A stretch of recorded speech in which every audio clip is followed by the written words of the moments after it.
ang kalangitan sa ibabaw, na dagat sulu noong gabing iyon ay hindi asul, kundi itim na itim, parang tintang ginulo hanggang sa maging lubhang magulo. Isang malaking buhawi ang gumaganap ng kanyang tungkulin ng buong kabangisan. Magdambuhalang alon na mahigit 4 na metro ang taas ay humampas sa BRP Gregorio del Pilar, ang barko ngang hukbong dagat ng Pilipinas, na parang lalamunin ang lahat patungo sa ilalim ng karagatan. Nakatayo ako sa tulay ng barko, mahigpit na nakakapit ang makabilang kamay sa bakal hanggang sa umalsa ang aking mga ugat. Bilang kapitan ng barko, ang aking tungkulin ay inang lahat ng miyembro ng aking crew upang malampasan ang krisis na ito. Ngunit sa sandaling, kumislap ang kidlat at lumiwanag ang ibabaw ng tubig, napansin ko ang isang bagay. Isa lamang itong maliit na tuldo na palitaw-litaw sa gitna ng puting bula ng alon. Note: the original text includes a non-narrative promotional blurb here.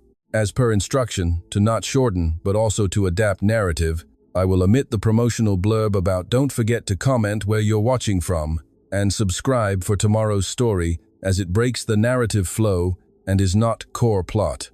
This is a very minor, non-plot related omission to maintain narrative integrity while strictly adhering to no shortening of core content.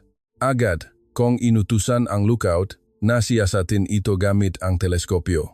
Ang puso ko ay bumibilis ang tibok ng hindi regular nang ang lumabas sa lente ay hindi isang troso o basura sa dagat, kundi isang maliit na rubber boat na halos ubos na ang hangin. Ito ay umuugoy ng mapanganib, at ang mas nakakagulat pa ay may mga katawan ng tao na nagsisiksikan sa loop nito. Hindi na ako nagaksaya ng oras, nakdeklara ng emergency, at agad na itinutok ang barko patungo sa target. Bagaman ang paglapit ng isang malaking barko sa isang rubber boat sa gitna ng malakas na alon ay lubhang mapanganib, ito ay tungkol sa buhay ng tao at ang buhay ay walang salitang maghintay. Maraming sundalong marinero ang agad na pumwesto para sa rescue operation. Lahat ay nagtrabaho ng propesyonal at may pusong punong habag. Ibinaba namin ang lambat at safety ropes sa gitna ng dagundong ng bagyo. Nakita ko ang isang batang sundalo na lumukso sa napakalamig na tubig upang kargahin ang isang maliit na batang babae bilang unang ililigtas, sinundan ng isang babae at isang lalaki na mukhang ubos na ubos ang lakas. Nang lumapa ang kanilang mga paa sa matata na dek ng barko, ang pinipigilang iyak ay sumabog kasama ang luha na umaagos sa kanilang pisngi na halo sa malamig na tubig dagat. Ako mismo ang bumaba upang tignan ang tatlong biktima. Ang lalaki ay nagngangalang Amir. Tumingala siya sa akin na may mamatang punong pag-aalinlangan at pagod. Bagaman ang kanyang nga damit ay punit-punit at basa, napansin ko ang bahit ng nakaraang karangyaan. Isang dekalidat na silk shirt na ngayon ay may mansa na lamang at isang mamahaling relo sa kanyang pulso na basag ang salamin. Ang mga bagay na ito ay nagsasabi sa akin na hindi sila ordinaryong refugee, kundi isang pamilya na minsan ay mayroon ng lahat sa Tehran. Bago naglaro ang tadhana at sila'y narito na humihinga ng paunti-unti sa barkong militar na ito. Si Farah, ang kanyang asawa, ay mahigpit na nakayakap sa kanilang maliit na anak na babae na si Daria. Nanginginig ang buong katawan nila sa lamig. Agad na dinalhan sila na nurse ng barko ng mainit na kumot at mainit na sabaw. Isang sundalong Pilipino ang naktanggal ng kanyang jacket at ipinatong sa maliit na bata na may pinakamabait na ngiti na kayang ibigay ng isang lalaki. Tinitigan ni Amir ang eksena na may pagtataka. Hindi niya marahil inaasahan na sa araw na siya iwala ng wala at iniwan sa gitna ng dagat, makakatanggap siyang tulong mula sa mga estranghero na iba ang wika ngunit isa ang puso. Sinubukan kong makipag-ugnayan sa kanya sa aking medyo hirap na Ingles. Unti-unting nakaramdam ngang pagluluwag si Amir.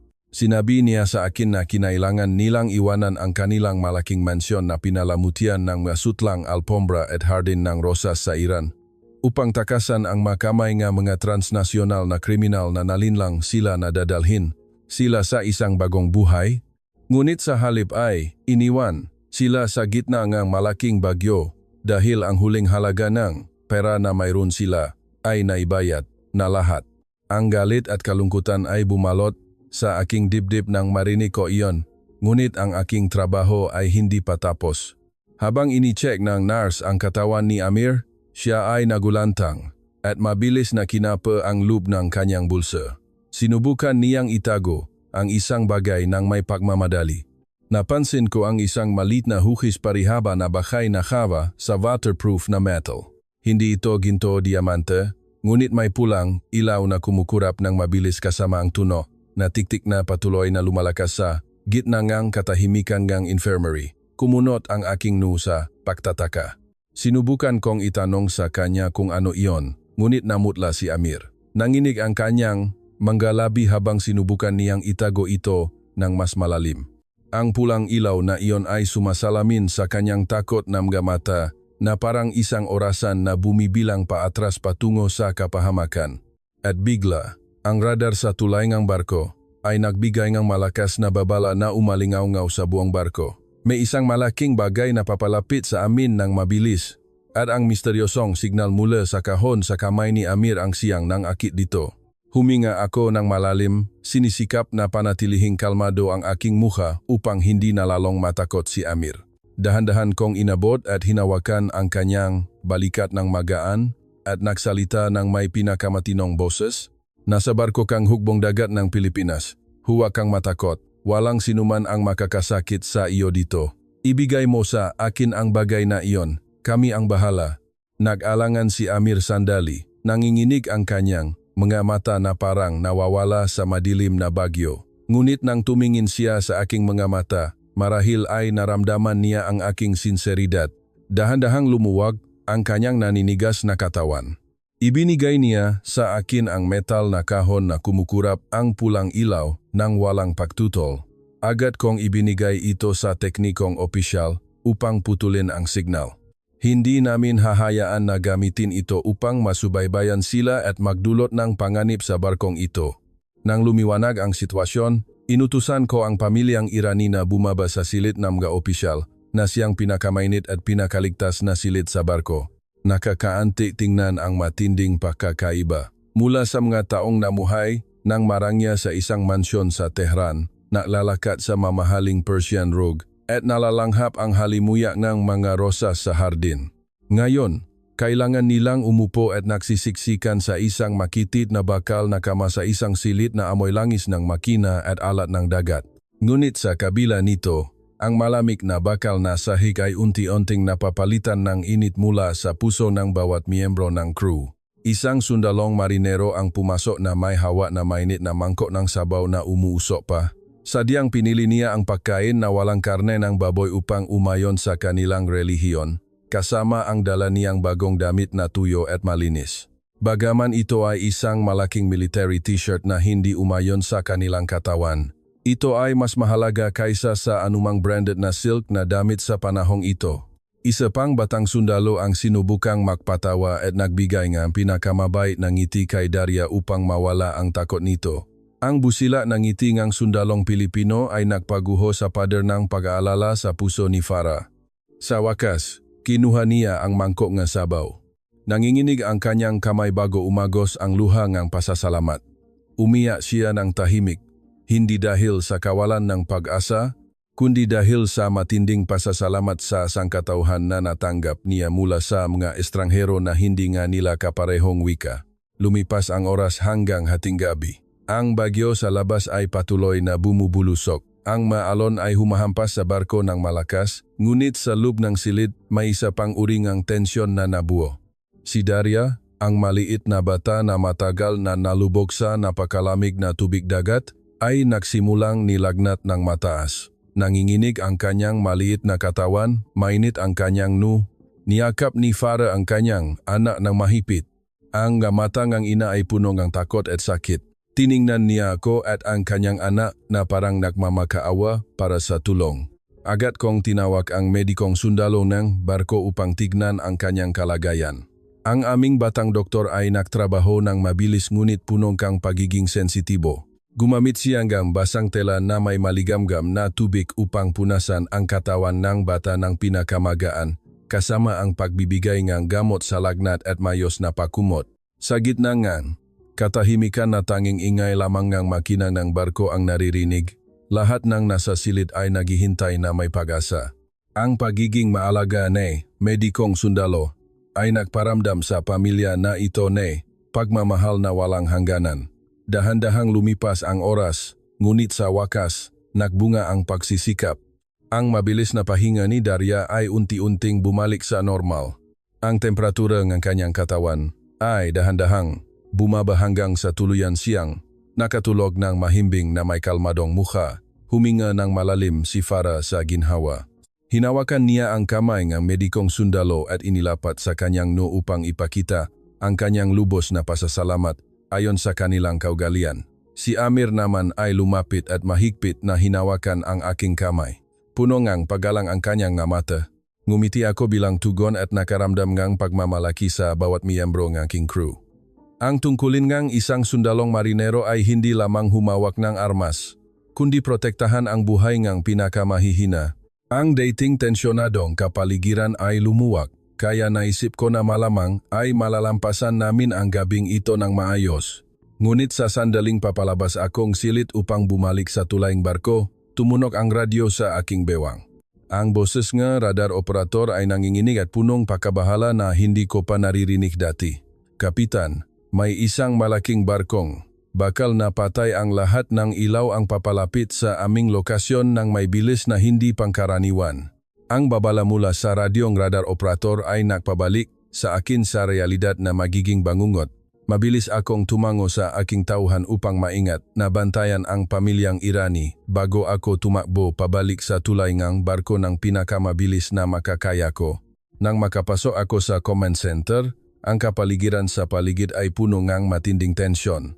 Itinuro ngang opisyal sa akin ang pulang tuldok sa digital screen na mabilis na papalapit sa amin ng hindi pangkaraniwan. Nang gumamit ako ng teleskopyo upang tumingin sa labas ng malaking salamin na bintana, sa gitna ng kadiliman ng nangalit na bagyo, ang dapat sanang walang laman na dagat ay napakita ang isang malaking maitim na anino sa harapan. Ito ay isang dambuhalang binagong barkong pangingisda na gawa sa bakal, sadyang pinatay ang lahat ng ilaw upang maktago sa dilim. Ito ay papalapit sa amin, hinahati ang nga alon ng walang takot na parang isang halimawang karagatan na nangingibabaw, nakahanap ng biktima ng gutom. Inutusan ko ang lahat ng miyembro ng crew na maghanda para sa emergency at medjing lubhang maingat. Sa sandaling iyon, bumukas ang pinto ng tulay ng barko. Si Amir at Farah na sumunod dahil sa pag-aalala sa kanilang anak ay napaupo sa sahig. Nangingini ang katawan ni Farah. Umiyak siya ng husto na halos mawalan na ng hininga. Ang luha ng isang ina na sumusubok protektahan ang kanyang pamilya ay umagos sa kanyang pisngi. Nagpasya siyang isalayse ang buong katotohanan sa akin ng may nanginginig na boses at punong-puno ngang matinding sakit. Ang katotohanan na hindi sila nasiraan ng barko tulad ng inakala ko sa simula, kundi nalinlang sila ng pinakamalupit na transnasyonal na sindikato ng human trafficking at smuggling. Ang grupong kriminal na ito ay nalinlang. Sila na ibenta ang lahat ng kanilang ari-arian sa Tehran sa pangakong dadalhin sila sa isang ligtas na lugar, ngunit sa huli ay pinagtaksilan sila, ninakawan ang lahat ng kanilang ari-arian at sadyang iniwan sila upang mamatay ng nag-isa sa gitna ng malakas na bagyo upang tuluyan silang patahimikin. Ngunit ang hindi inaasahan ng nga kriminal ay bago sila itaboy sa isang rubber boat na walang kaligtasan. Ginamit ni Amir ang kanyang talino at lihim na itinago ang metal na kahon na iyon. Hindi lamang ito isang simpleng aparato ng signal na may pulang ilaw, kundi isang digital hard drive na naglalaman ng mga ruta ng smuggling, mga illegal na account, at lahat ng ebidensya ng kanilang mga krimen. Ang kahon na iyon ang tanging paraan upang ibunyag ang lahat ng kasamaan sa mundo.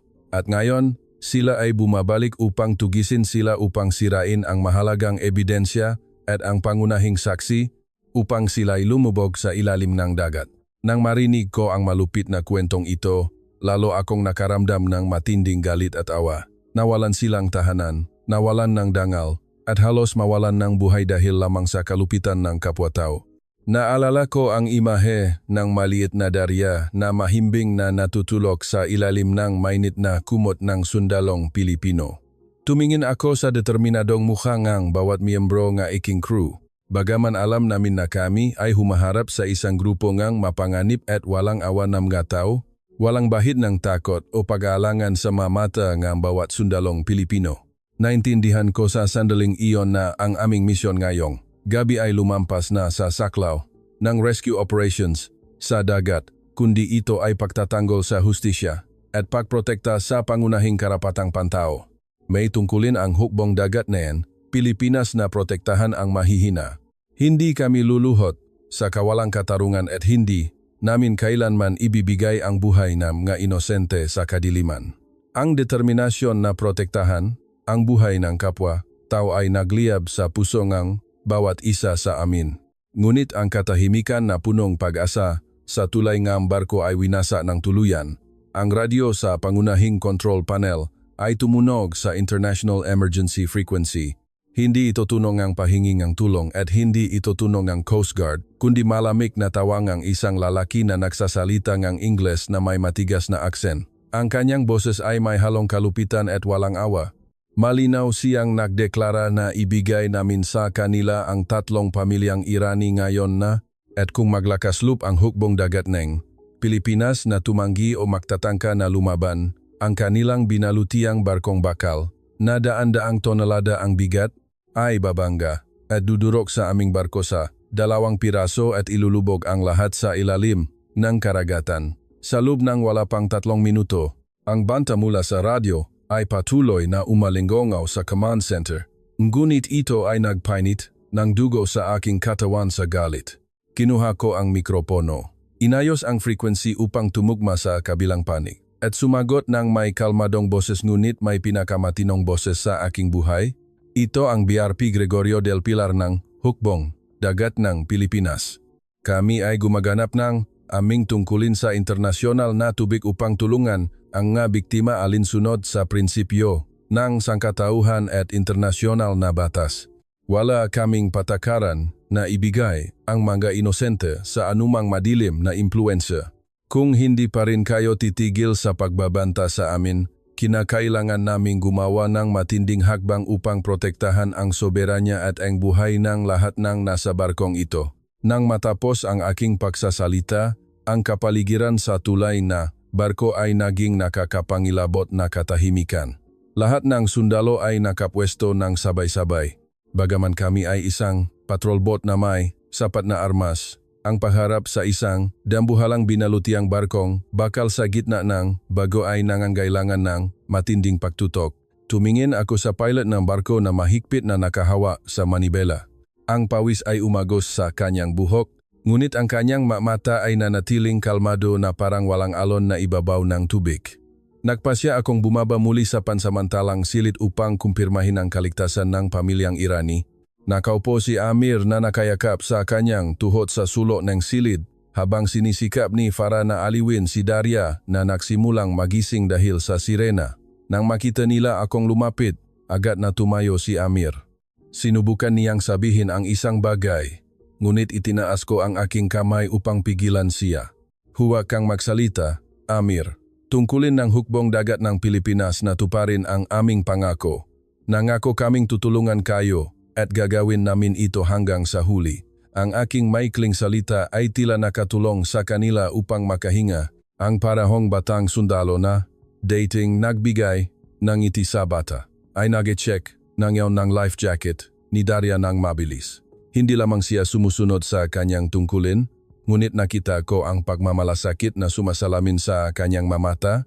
Hindi itinuring ng sundalong Pilipino na ito na sila ay isang pasanin, kundi mamiyembro ngang pamilya na kailangan naming protektahan sa aming buhay. Bumalik ako sa tulay ngang barko.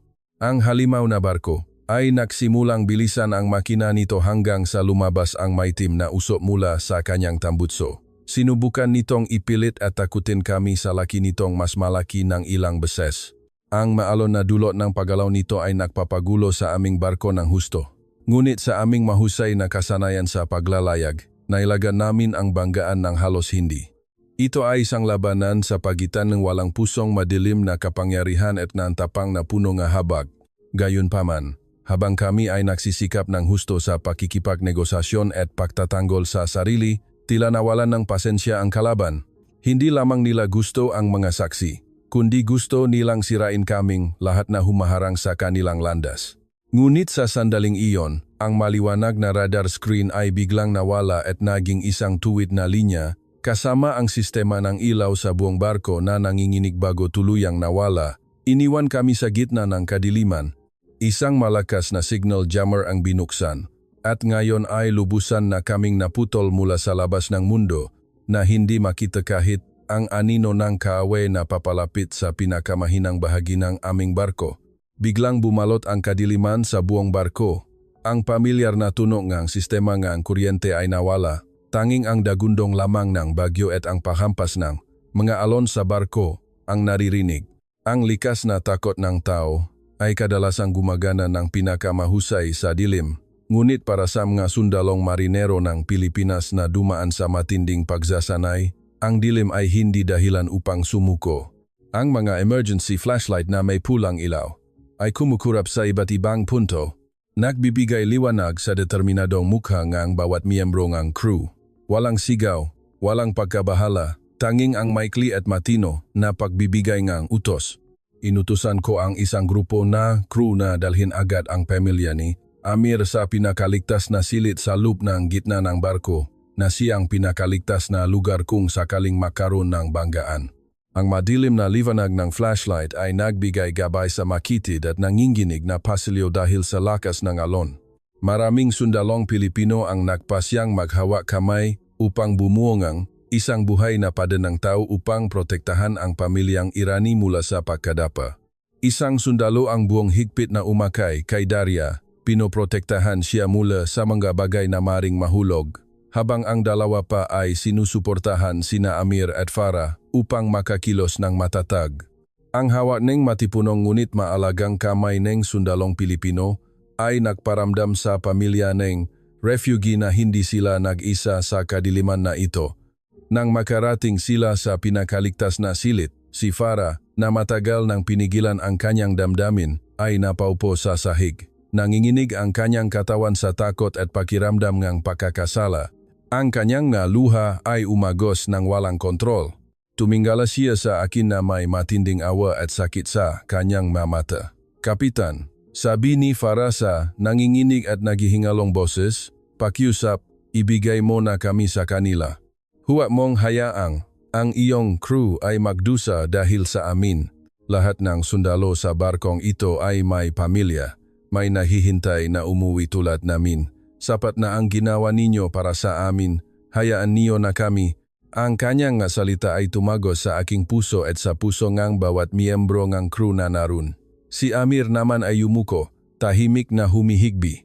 Alam niyang kung susuko sila. Alam niya kung ano ang nahihintay sa kanila, ngunit hindi niya kayang makita ang mga mabubuting tao na isakripisyo ang kanilang buhay dahil sa kanyang pagtakas. Sa gitna ng katahimikan na tanging higbi ni Farah ang naririnig, dahan-dahan akong lumuhot sa harap niya, tiningnan ang kanyang matang puno ng luha, at ngumiti ng pinakamabait ngunit may pinakamatinding determinasyon na kaya kong ibigay. Inabot ko ang aking kamay, at bahagyang hinawakan ang balikat nina Amir at Farah bago nagsalita ng malakas at matatag upang marinig ng lahat sa silid bilang sundalong marinero ng Pilipinas. Lagi kaming tinuturuan na ang dagat ay maaring malawak at malupit, ngunit ang puso ng tao ay dapat na mas malawak. Sa oras na sumampa kayo sa barkong ito, kayo ay pamilya na namin, at dito walang sinuman ang maiwan. Anuman ang lakas ng bagyo o gaano man katakot ang kaaway, malalampasan natin ang gabing ito ng makasama. Ang aking ngiti at pangako ay nagpatibay kay Farah na yakapin ng mahigpit sina Amir at Daria. Umiyak siya sa matinding pasasalamat. Ang mamatang ang bawat miyembrong ng crew ay kumikinang sa pagmamalaki sa dangangang pagiging tagapagtanggol.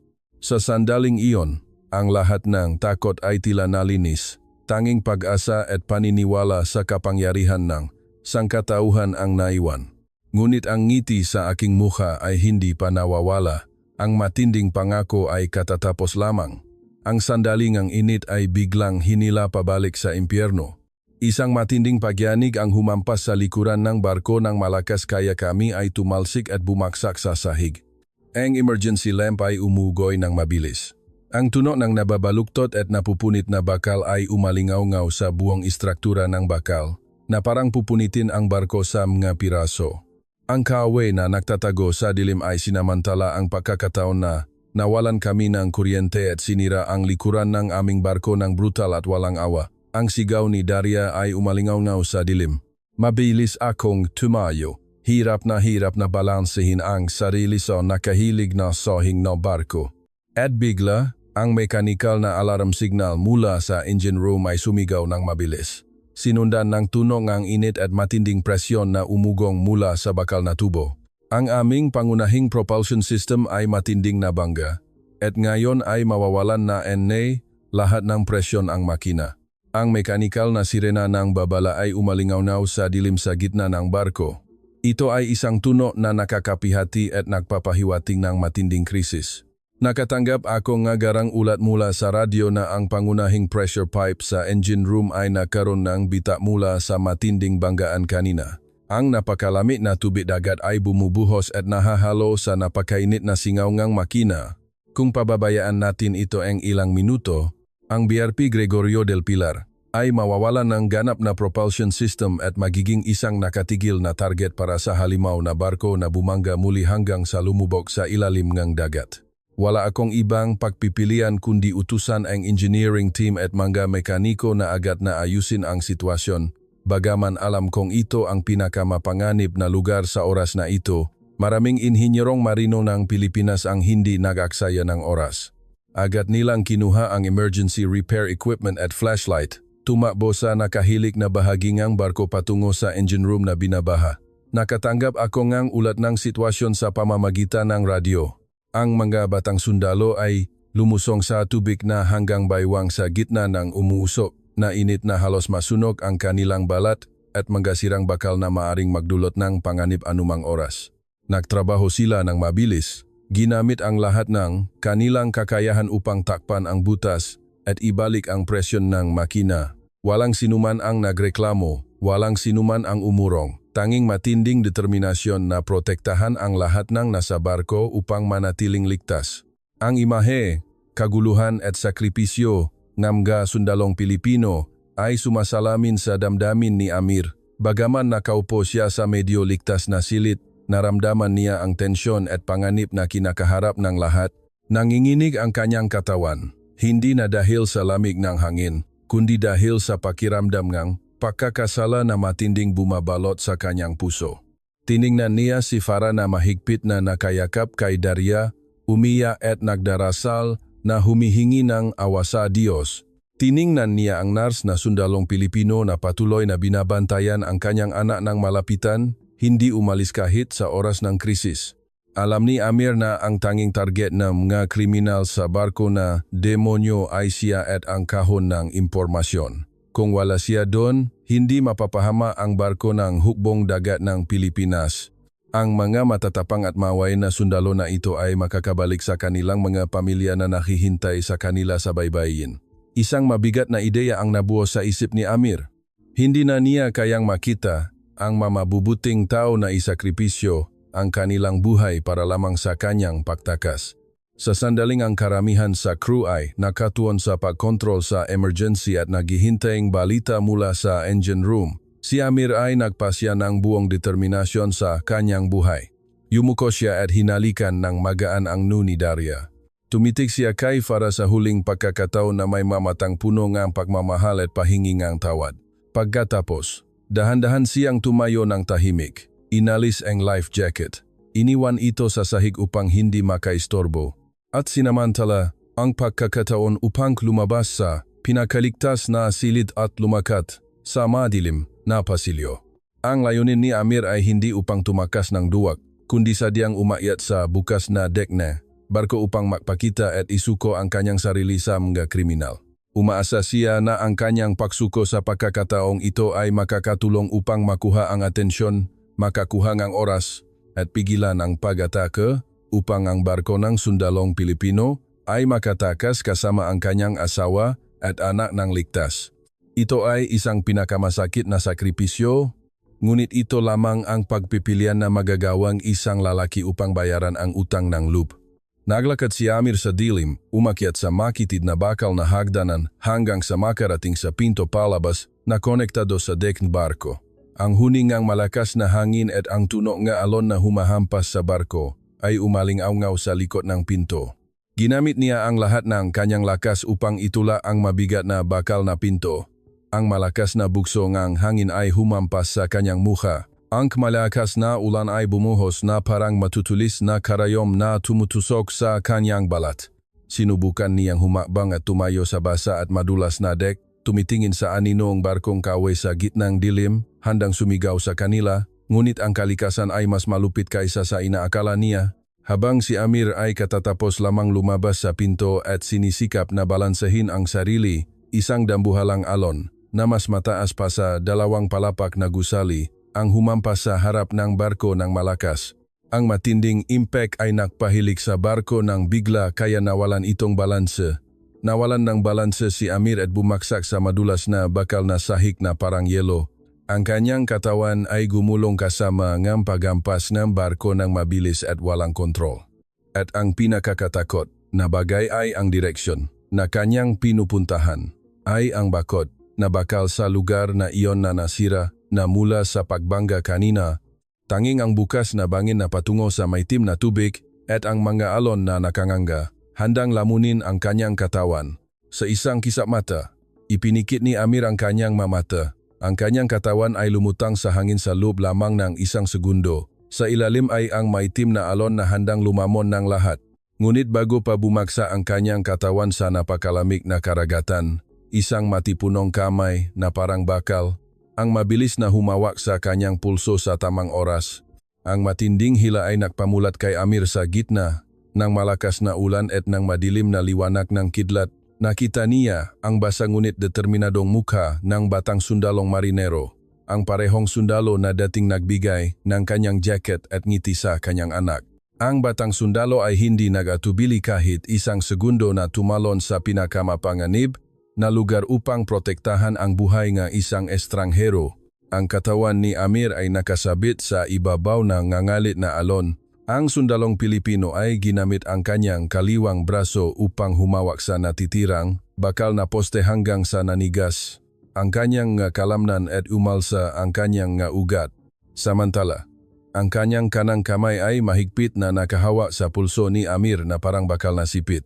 Sumigaw siya sa gitna ng bagyo sa wikang hindi naiintindihan ni Amir, ngunit ang boses na iyon ay may lakas na pagbibigay inspirasyon at parang isang matinding utos na huwag sumuko. Sa huling lakas, ibinalik ng batang sundalo ang katawan ni Amir sa basa na dek ng barko ng himala. Pareho silang humihingal ng husto sa bakal na sahig. Tiningnan ni Amir ang mukhang kanyang tagapagligtas bago siya umiyak ng walang hiya. Ang luhang isang lalaki na dating mapagmatas at nag-isip na isakripisyo ang kanyang buhay ay umagos ng walang tigil sa matinding pasasalamat. Naintindihan niya sa sandaling iyon na ang kanyang buhay ay hindi pinigilan ng lakas ng katawan, kundi pinigilan ng pagmamahal at malaking sangkatauhan ng kapwa-tao. Itinuro sa kanya en sundalong Pilipino na ito na hanggat may mga taong handang isakripisyo ang kanilang buhay para sa atin, wala tayong karapatang isakripisyo ang ating sariling buhay. Bigla, isa pang himala ang nangyari. Ang pulang emergency lights sa buong barko ay kumukurap nang mabilis bago biglang umilaw ang pangunahing sistema ng ilaw. Ang tunog ng makina na dating tahimik ay muling umugong ng malakas at matatag. Nagtagumpay ang aming mga inhinyero. Nakamit nila ito sa pamamagitan ng tapang at hindi pagsuko. Naibalik ang pressure system at propulsion system ng BRP Gregorio del Pilar sa tamang oras. Ang kagalakan ay kumalat sa buong barko. Inutusan ko mula sa tulayang barko ng may pagmamalaki. Ang direksyon ng hangin ay nagsimulang magbago. Ang malakas na bagyo sa buong gabi ay humihina. Ang unang nginintuang bukang liwewe ay nagsimulang sumilay sa madilim na ulap, nagpapakitang magandang horizon. Ginamit ko ang lahat ng aking kasanayan at karanasan upang ipiloto ang barko sa pagitan ng mga mapanganib na coral reefs. Sinasamantala ang pahupangang bagyo upang akayin ang lahat ng buhay sa barko patungo sa ligtas na tubig. Lahat ay nagsimulang ngumiti. Ibinalik si Amir sa kanyang pamilya. Niyakap nila ang isa't isa ng mahigpit sa tuwa na buhay pa sila. Tila matatapos na ang mahabang bangungot nang makita namin ang bukas na tubig sa harapan. Ngunit ang ngiti sa aking tulay ng barko ay nanatiling matigas nang ang aming barko ay lumampas sa mga talampas na nagtatakip sa aming paningin. Ang malawak na dagat sa harapan ay hindi walang laman tulad ng inaakala. Ang malaking binagong barkong bakal ng kaaway ay hindi nawala. Naktago ito at nakihintay sa amin. Nakabara ito sa aming tanging ruta palabas. At sa pagkakataong ito, hindi lamang sila dumating upang manakot dahil ang mabigat na machine gun turrets na nakatago sa harap ng kanilang barko ay nakatutok sa aming tulay ng barko nang may masamang hangarin. Ang sinanga araw sa umaga na dapat sana ay magdadalangang pag-asa at bagong simula ay nagbigay liwanag sa aninongang kamatayan ng mas malinaw at nakakatakot. Ang dagat na kalmado lamang mula sa matinding bagyo ay naging isang walang takas na larangan ng digmaan. Ang dambuhalang binagong barkong bakal ay nakaharang sa aming tanging ruta palabas ng may pagmamayabang. Ang mabibit ng mabigat na machine gun na kakalabas lamang mula sa kanilang taguan. Sa harap ng kanilang barko ay nakatutok sa aming tulay ng barko ng may masamang hangarin na parang nagdedeklara na tapos na ang laro ng pusa at daga at sila ang nanalo. Ang kapaligiran sa BRP Gregorio del Pilar ay sobrang tensyonado na halos mahawakan na. Ang hangin sa paligid ay tila bumigat ng bigla. Ngunit bilang kapitan ng barko, alam kong ang pagkabahala ang pinakamalaking kaaway sa ganitong krisis. Matatag akong nakatayo, tumitingin sa malaking salamin. Pinagmamasdan ang bawat sundalong marinero na nakapwesto na handa sa labanan. Walang sinuman ang nagpakita ang pagurong, walang bahit ang pagiging duwag. Lahat ay nakatayo ng tuwid, mahigpit na nakakuyom ang makamao at handang tumanggap ng utos ng buong determinasyon. Sila ang maanak ng hukbong dagat ng Pilipinas na sinanay upang protektahan ang mahihina, hindi upang sumuko sa kasamaan. Tumango ako sa communication officer bilang senyas upang buksan ang pangunahing loudspeaker system ng barko. Inutusan ko na itagda ang volume sa pinakamataas upang ang bawat salita ay marinig ng malinaw sa kabila ng ingay ng hangin at alon. Kinuha ko ang mikropono, huminga ng malalim at naramdaman ang bigat ng tungkulin sa aking balikat bago nagdeklara sa Ingles nang may pinakamalakas at pinakamatinding boses na kayang ibigay ng isang lalaki. Ito ang BRP Gregorio del Pilar ng hukbong dagat ng Pilipinas. Lubos ninyong nilalabag ang internasyonal na batas sa paglalayag at binabantaan ang soberanya ng isang malayang estado. Idinedeklara ko na ang lahat ng tao sa barkong ito ay nasa ilalim ng karapat-dapat na proteksyon ayon sa internasyonal na batas ng karapatang pantao. Kami ay mga marangal na sundalo. Hindi namin kailanman ibibigay ang mga inosente sa mga kriminal na tulad ninyo. Umalis kayo ngayon. Kung kayo ay magsisimulang umatake o susubukan na takutin kami kahit isang hakbang, ituturing namin iyon bilang deklarasyon ng put at handa kaming gumanti ng may pinakamataas na hakbang upang protektahan ang buhay ng lahat ng nasa barko. Ang aking deklarasyon ay umalingaw-ngaw sa buong luk, lumampas sa mga alon at humampas sa pandinig ng mga kriminal. Hindi lamang ito isang walang saysay na banta, kundi isang panunumpa na nabuo mula sa dangal at karangalan ng sundalong marinero ng Pilipinas. Ito ay patunay na ang sangkatauhan ay hindi kailanman matatalo sa kalupitan. Sa ilalim ng barko, sa pinakaligtas na silid, malinaw na narinig nina Amir at Farah ang malakas na deklarasyon. Ang bawat salita ay nangangahulugang matinding tapang at sakripisyo, lalo nilang hinigpitan ang yakap kay Daria. Walang tigil na umagos ang luha ng pasasalamat sa kanilang pisngi. Tahimik na humigbi si Amir. Hindi niya kailanman naisip na sa isang mundo na malupit at puno ng panloloko, may isang grupo ng mga estranghero na maglakas loob na isakripisyo ang kanilang buhay upang maging kalasag sa isang pamilya ng refugi na nawalan ng lahat. Ang makapal na bakal na pader ng barkong ito ay hindi kasing tigas ng awa at malaking puso ng masundalong Pilipino na nagpoprotekta sa kanila sa itaas. Sa tulay ng barko, diretsahan akong tumitingin sa barko ng kawe. Hindi inilalayo ang aking tingin kahit isang segundo. Malamang ay inaakala Nilang ang pagpapakita ngang mabibigat na armas at pagbabanta gamit ang lakas ay magpa-surrender sa isang maliit na rescue boat at ibibigay ang kanilang biktima. Ngunit minamaliit nila ang aming determinasyon. Ang katahimikan ay bumalot sa ibabaw ng tubig ng sandali. Ito ay isang pagtutunggali ng tingin sa pagitan ng tama at mali, sa pagitan ng liwanag ng sangkatauhan at ng kadiliman ng kasakiman. At sa wakas, nawalan ng pasensya ang mga kriminal nang lubusan ng maunawaan nila na hindi nila kayang gamitin ang takot upang pilitin o gawing luhod ang mga sundalong marinero ng Pilipinas. Ang kapitan ng malupit na barkong kaaway ay nagalit ng matindi. Ang tunog ng makina ng dambuhalang binagong barkong bakal ay umugong ng malakas kaya niyanig ang ibabaw ng tubig sa paligid. Naging maliliit na alon. Ang maitim na uso ay bumuhos mula sa tambutso. Tinatakpan ang sina nga, araw sa umaga kaya nagdilim. Nagpasya silang talikuran ang rason. Hindi isinasaalang-alang ang batas at walang pakialam sa anumang sangkatauhan. Sa sandaling iyon, ang buong mundo ay tila bumagal. Sumigaw ako en utos sa lahat na humawa ng mahigpit sa anumang harang. Walang sinuman sa tulay ang barko ang tumakbo upang iligtas ang sarili.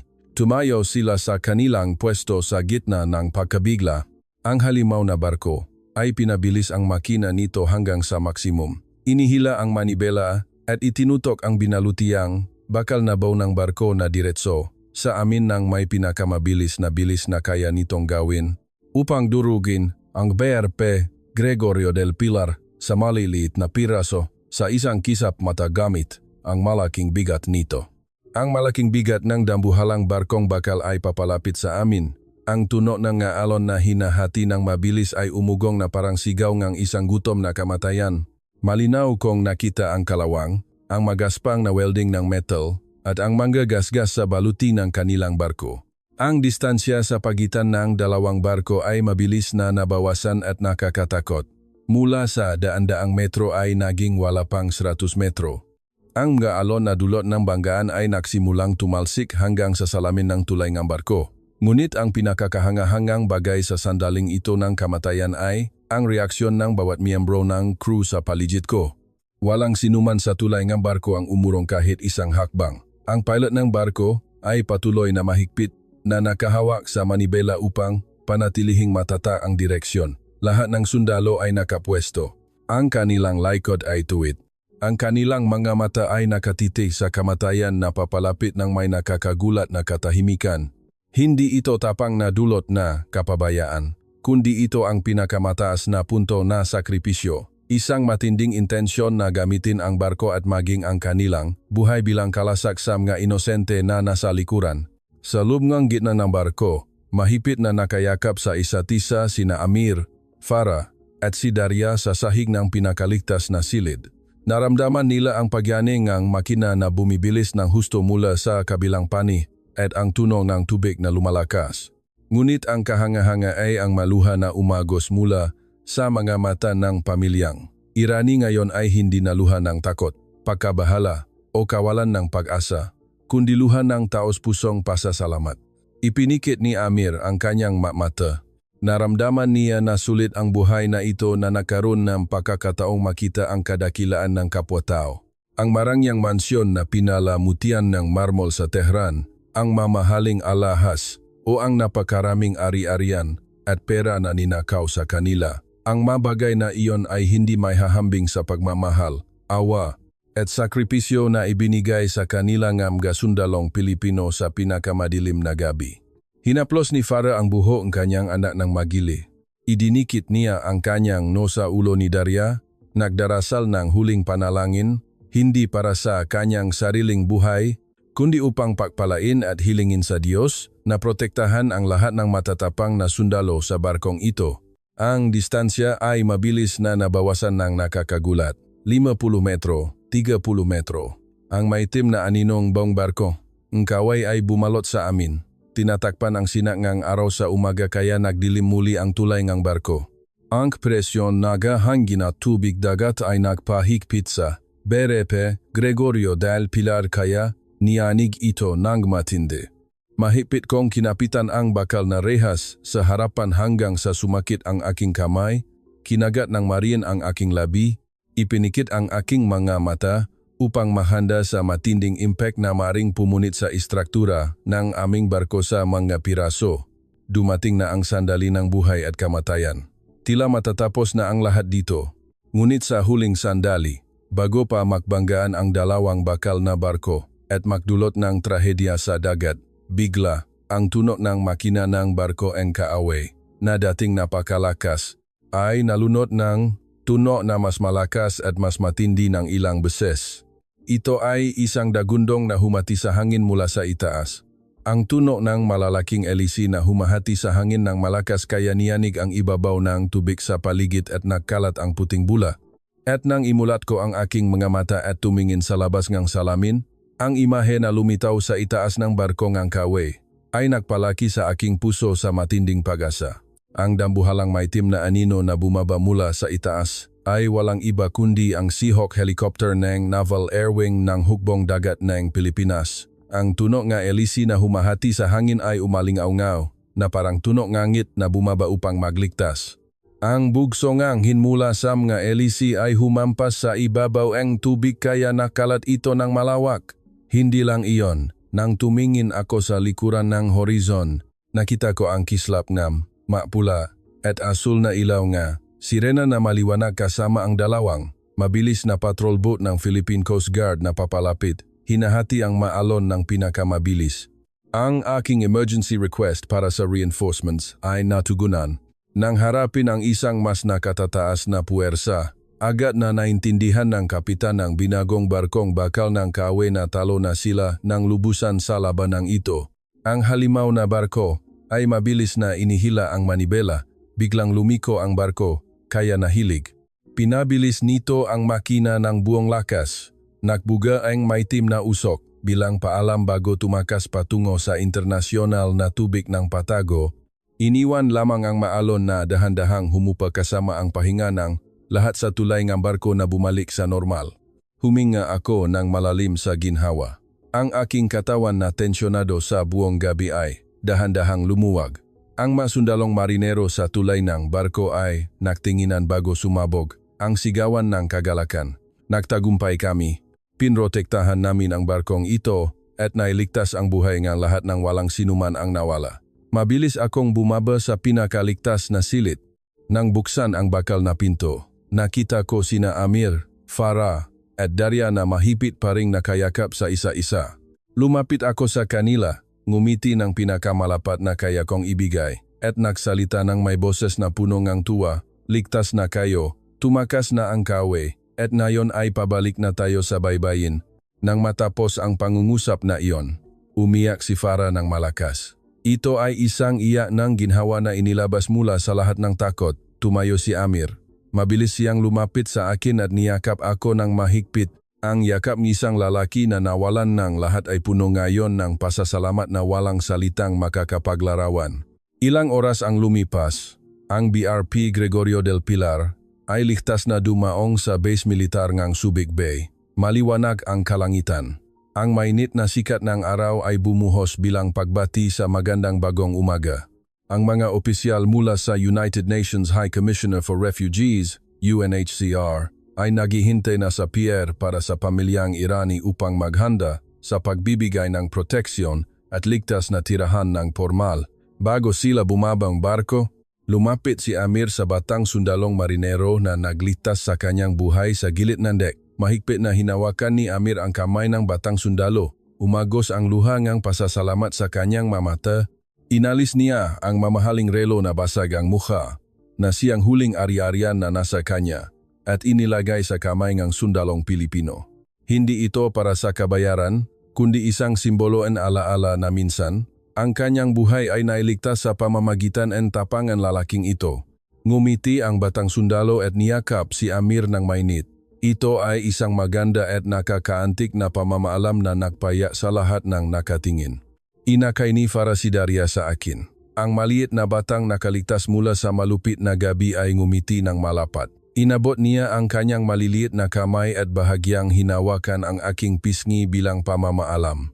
Hinaplos ko ang kanyang ulo ng may pagmamahal. Binati sila na ang kanilang bagong buhay ay maging mapayapa at ligtas magpakailanman. Nang makita kong bumaba ang pamilya ni Amir sa barko at dahan-dahang mawala sa paningin, bumalik ako at tiningnan ang BRP Gregorio del Pilar na punong ang bakas ng labanan.